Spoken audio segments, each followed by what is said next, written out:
కృష్ణాయ వాసుదేవాయ హరే పరమాత్మనే ప్రణతక్లేశనాశాయ గోవిందాయ నమో నమః. ఓం నమో నారాయణాయ. అందరికీ నమస్కారం అండి. మనము భాగవతంలో దశమ స్కందం నుండి చక్కగా శ్రీకృష్ణ లీలలు తెలుసుకుంటూ ఉన్నాము. అయితే ఆ శ్రీకృష్ణ లీలలో మధురా నగరానికి వచ్చి చక్కగా కంసుని సంవరించి అక్కడ అన్నీ చక్కబరిచిన తర్వాత ఇంకా ఉన్నారు కదండి పెద్ద పెద్ద శత్రువులు, మన శ్రీకృష్ణుడికి సంవరించాలి అని ఉత్సాహపడుతున్న వాళ్ళు చాలామందిని కూడా అక్కడ ఇంకా ఎవరెవరైతే చుట్టూ ఉన్న శత్రు రాజులు దండెత్తి వచ్చిండ్రో వాళ్ళందరినీ కూడా అంటే ఇష్టులను సంరక్షించడము, దుష్టులను శిక్షించడము చేస్తూనే ఉన్నాడు మన కృష్ణయ్య. ఆ దిశలోనే కాలయవనుడు కూడా సంవరించాడు, జరాసంధుడు. మరి అప్పుడు ఏం జరిగింది అంటే ఈ జరాసంధుడు 3 కోట్ల మంది మ్లేచ్చులతోని మధురా నగరం మీదికి దండెత్తి వచ్చిండు. అప్పుడు అతను అంత పెద్ద సేనతోని వస్తూ ఉంటే ఇంకా అతని స్నేహితులు కూడా చుట్టుపక్కల నుండి వాళ్ళ సేనలతోని వీళ్ళందరూ కూడా చేతులు కలిపి కృష్ణయ్యను సంవరించాలి అని బయలుదేరారట. అయితే అప్పుడు మరి యాదవులను రక్షించాలి కదా, యుద్ధం చేసినప్పుడు అంత సైన్యం వస్తే మరి కృష్ణయ్య మీదకని వచ్చినప్పటికీ యాదవులకు అందరికీ ఇబ్బంది కలుగుతుందని అర్థం చేసుకొని యాదవులను రక్షించాల్సిన బాధ్యత నాదే కదా, నా ధర్మం అనుకుని వెంటనే ఏం చేశాడంటే కృష్ణయ్య సముద్రుణ్ణి ప్రార్థించాడు. సముద్రుడికి అడిగాడనమాట, సముద్ర మధ్యంలో 100 యోజనాల పొడవు 100 యోజనాల వెడల్పు ఉన్న స్థలాన్ని సంపాదించుకున్నాడు. అక్కడ ఆ దేవాది దేవుడు అడగడం ఏంటండి, ఆజ్ఞాపించడమే కదా. సముద్రుడు వెంటనే ఒప్పుకున్నాడట. అక్కడ అప్పుడు చక్కగా విశ్వకర్మ పెద్ద దుర్గాన్ని నిర్మించిండు ఈ శ్రీకృష్ణుని ఆజ్ఞానుసారం.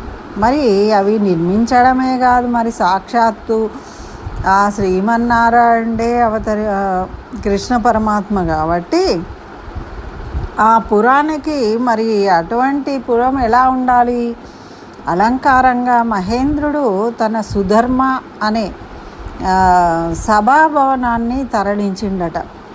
అంటే అక్కడి నుంచి ఇక్కడికి భవనాన్ని తరలించిండు. మరి వృక్షరాజమైన పారిజాత వృక్షాన్ని కూడా పంపించిండట. మరి ఏదైనా మరి భగవంతుడికి సమర్పించేది అత్యుత్తమమైనదై ఉండాలి, మనకు పనికిరాని కాదు. మనకు పనికిరాని వాటిని దానం ఇవ్వకూడదు, పెద్దలకు సమర్పించకూడదు. అత్యుత్తమమైన వాటిని మనము ఇవ్వడానికి ప్రయత్నం చేయాలన్నమాట. ఆ విధంగా ఇక్కడ ఇంద్రుడు పెద్ద భవనాన్ని, సుధర్మ అనే భవనాన్ని, పారిజాత వృక్షాన్ని తరలించినట. మరి అట్లా ఏర్పాటైంది ఈ ద్వారకా నగరం. మరి శ్రీకృష్ణుడు ఏం చేసినప్పుడు తన యోగమాయ ప్రభావంతో అందులోకి యాదవులందరినీ తరలించి బలరాముణ్ణి అక్కడ ఉంచిండు వాళ్ళకు రక్షణ కోసం. ఎందుకంటే వీళ్ళందరూ మధురా నగరానికి వచ్చినప్పటికీ ఈయన ఎదుర్కొని వాళ్ళని సంవరించాలి. చాలామంది ఉన్నారు కదా ఇంకా దుష్టులు, ఆ పెద్ద పెద్ద దుష్టులను చిన్న చిన్న వాళ్ళందరినీ తరుముకుంటూ సంవరించుకుంటూ వచ్చాడు ఇక్కడి వరకు కన్నయ్య. మరి ఇప్పుడు అందుకని వీళ్ళని క్షేమంగా ఉండడం కోసం సురక్షిత ప్రాంతానికి తరలించాడనమాట. ఆ విధంగా అయితే ఇక్కడ మరి అటువంటి ద్వారకా నగరం మరి ఎలా ఉంది, ఏంటి దాని వైభవం ఏంటి అనేది మనం తెలుసుకుందాము. మరి ద్వారకాకు వెళ్ళాక ఈ ద్వారకా నగరం అనేది ఎలా శోభిల్లుతుంది అనేది కూడా మనము తెలుసుకుందాం ఈ వీడియోలో. చక్కగా పూర్తిగా వినండి, స్కిప్ చేయకుండా. చక్కగా నచ్చితే లైక్ చేయండి, షేర్ చేయండి. ఇంకా నా ఛానల్ సబ్స్క్రైబ్ చేయకుంటే సబ్స్క్రైబ్ చేయండి. అయితే శ్రీకృష్ణుని ఆదేశానుసారము విశ్వకర్మ నిర్మించాడు కదా ఈ ద్వారకా నగరం అట. ఎట్లా అంటే ఈ అన్ని 14 లోకాలలో కన్నా అద్భుతమైన నగరము. మరి ఇంద్ర, వరుణ, కుబేర, యమాదులకు ఇట్లాంటి నగరాలు లేవు. ఎవరికి కూడా ఇప్పటికీ లేదు, నభూతో న భవిష్యతి. అంత అందమైనది, అంత గొప్పనైనది, అంత ఆకర్షణీయమైన నగరం అట. మరి దాంతో ఏది కూడా పోల్చలేరట, అంత గొప్పగా ఉందట ఆ నగరము.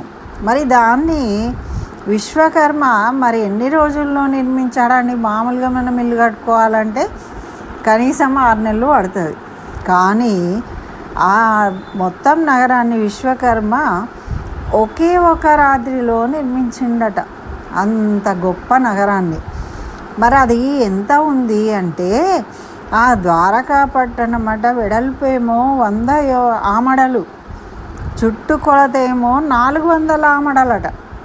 అంటే మన లెక్క ప్రకారము ఆమడ అంటే 8 మైళ్ళు అట అండి. మరి మైలు అంటే 2 కిలోమీటర్లు. మనం కిలోమీటర్లలో చెప్తాం కదా, ఆ రకంగా మరి 1 మైలు అంటే 2 కిలోమీటర్లు, అంటే 8 మైళ్ళు అంటే 16 కిలోమీటర్లు. అంటే ఒక ఆమడ అంటే 16 కిలోమీటర్లు. అట్లా మరి 100 ఆమడల వెడల్పు, 400 ఆమడల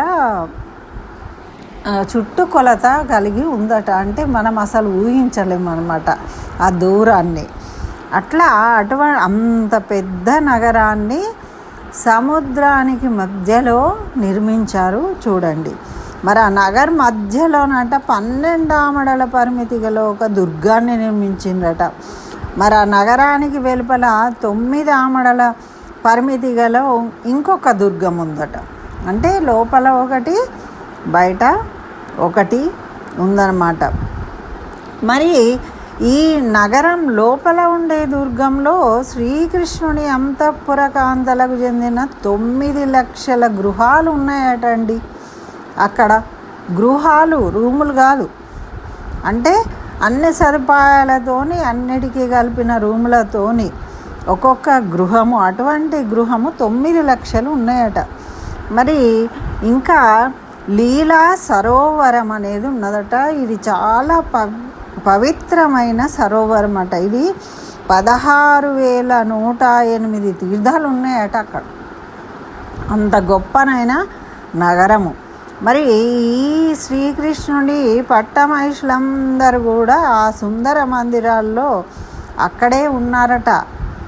శ్రీకృష్ణుడి ఆదేశం మీద మరి శంభునిధి, అష్టనిధులు అన్నీ కూడా ద్వారకావతిలోకి వచ్చినాయట. ఎందుకు అంటే ఎవరు కూడా అక్కడ సౌఖ్యహీనులుగా ఉండకూడదు.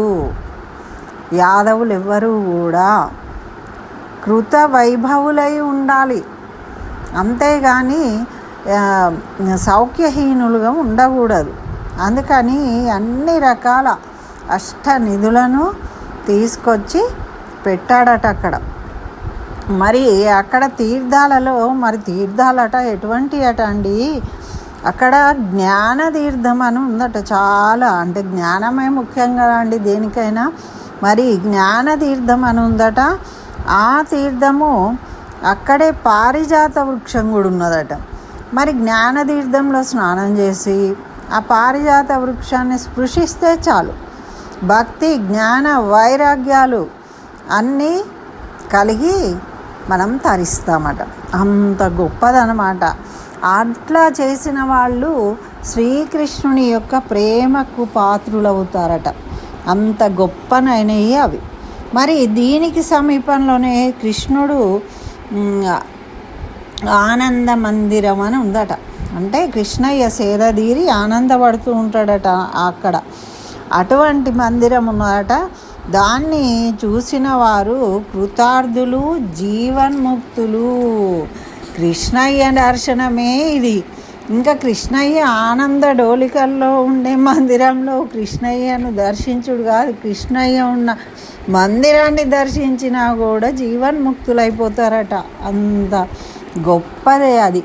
మరి ఆ మందిరానికి కొంచెం దూరంలోనే కృష్ణ తేజోద్భవ మరి కృష్ణ మండలము ఉందట. అంటే అన్నీ కృష్ణుడి యొక్క తేజస్సు నిక్షిప్తం చేయబడిందట అక్కడ. అటువంటి మరి కృష్ణ కుండము అని ఉందట. మరి అందులో స్నానం చేస్తే ఇంకేముందండి మనకి ముక్తి కాకుంటే, అలా ముక్తిని పొందుతామట. మరి జాంబవతి సుతుడు ఏం చేసిండట అంటే ఈ కృష్ణకుండంలోనే స్నానం చేసి ఆయన జీవన్ముక్తుడు అయిందట. మరి కృష్ణకుండానికి పక్కనే బలభద్ర సరోవరం అని ఉన్నదట. అందులో స్నానం చేసిన వారికి పాతకాలన్నీ హరించిపోతాయి, చేసిన పాపాలన్నీ కూడా హరించిపోతాయట. అటువంటి గొప్పనైనది అది. అటువంటి అనేక సరస్సులతోని మంచి సుందర మందిరాలతోని ఉద్యానవనాలతోని విరాజిల్లుతుందట ఆ ద్వారకా నగరం. అయితే ఈ భూలోక స్వర్గం అనద్దు, ఇక స్వర్గానికి మించిన అందమైనది కాబట్టి ఆ నగరాన్ని దర్శించటం కూడా అదృష్టమే మరి. కానీ ద్వారకా మనము దర్శించగలమా లేమా అనేది మన పూర్వజన్మ సుకృతం అది. అయితే అటువంటి మరి అంత గొప్పనైన ద్వారకా నగరము ఇంకా ఎటువంటి విశేషం కలిగింది అంటే శ్రీకృష్ణుడు ఆ ద్వారకా నగరానికి వెళ్ళిన తర్వాత, ఆ ద్వారకా నగరాన్ని నిర్మించిన తర్వాతనే రుక్మిణీ కన్యను వివాహం చేసుకున్నాడు. అంటే సాక్షాత్తు లక్ష్మీదేవి స్వరూపమైన రుక్మిణీదేవిని తిరిగి పొందాడనమాట శ్రీకృష్ణ భగవానుడు. కాబట్టి ఈ ద్వారకా నగర నిర్మాణం అనేది మనకు రుక్మిణీ కళ్యాణానికి నాంది. మరి అక్కడికి ఆ ద్వారకా నగరం విశేషం తెలుసుకొని మరి ఈ రుక్మిణీ కళ్యాణం మరి ఆ రుక్మిణీదేవి ఎవరు అంటే విదర్భ దేశాధీశ్వరుడు. ఆయన పేరు భీష్మకుడు. ఆయనకి మరి కుమారులు రుక్మధరుడు, రుక్మబాహుడు, రుక్మకేశుడు, రుక్మనేత్రుడు అని 5 కొడుకులట. 5 కొడుకులలో ఒక్క కూతురు, ఆమెనే రుక్మిణీదేవి అన్నమాట. ఆమె చిన్నది అందరికన్నా కూడా, అందుకే అంత గారాభంగా అల్లారు ముద్దుగా పెరిగింది. అయితే ఆమె సాక్షాత్తు లక్ష్మీదేవి అంశతోని జన్మించింది. చాలా గుణవంతురాలు, సౌందర్యవంతురాలు అని బాగా తెలిసిపోయిందట అందరు రాజులకు కూడా. మన శ్రీకృష్ణ వారికి కూడా తెలిసిందట ఆమె సౌందర్యం గురించి. అలాంటి సౌందర్యవతిని వివాహం చేసుకోవాలి అని కూడా అనుకున్నారట. మరి భీష్మకుని ఇంటికి రాజు కదండి, ఎప్పుడు ఎంతోమంది అతిథులు వస్తూ ఉంటారు, పోతూ ఉంటారు. మనం ఏం చేస్తామండి, మన ఇంటికి ఎవరన్నా వస్తే, ఎవరన్నా పేరెన్నికగల వాళ్ళు బంధువులు వస్తే బంధువుల గురించి వాళ్ళు ఎలా ఉన్నారు, వీళ్ళు ఎలా ఉన్నారు, వాళ్ళు చేసిన గొప్ప పనులు ఉంటే చర్చించుకుంటూ ఉంటాం. ఆ విధంగా ఈ భీష్మకుని రాజ్యానికి వచ్చిన వాళ్ళందరూ కూడా మన కృష్ణుడి గురించి చెప్పేవాళ్ళట. ఆయన గుణాల గురించి, ఆయన సౌందర్యం గురించి చెప్తూ ఉంటే ఈమె వినేదట చిన్నప్పటి నుంచి కూడా. అలా వింటూ వింటూ వింటూ పెరిగింది. ఆ కృష్ణయ్య గుణగణాలను వింటూ ఆనందిస్తూ పెరిగింది కదా. అదేవిధంగా ఆమెకి వివాహ యోగ్యత, వివాహ వయస్సు వచ్చేసరికి ఆమెకు ఆ కృష్ణయ్య పట్ల ప్రేమానురాగాలుగా మారిపోయిందట ఆ ఇష్టము అనేది. అట్లా మారిపోయి ఎలాగైనా సరే ఆ కృష్ణయ్యనే పెళ్లి చేసుకోవాలని, వివాహం చేసుకోవాలని నిర్ణయించుకుందట.